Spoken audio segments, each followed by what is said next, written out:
Это мой папа. Мистер Лаво, рад знакомству. Я заберу его на минуту. Идем поговорим, бро.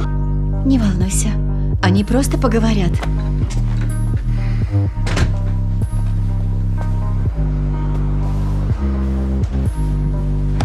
Дело такое.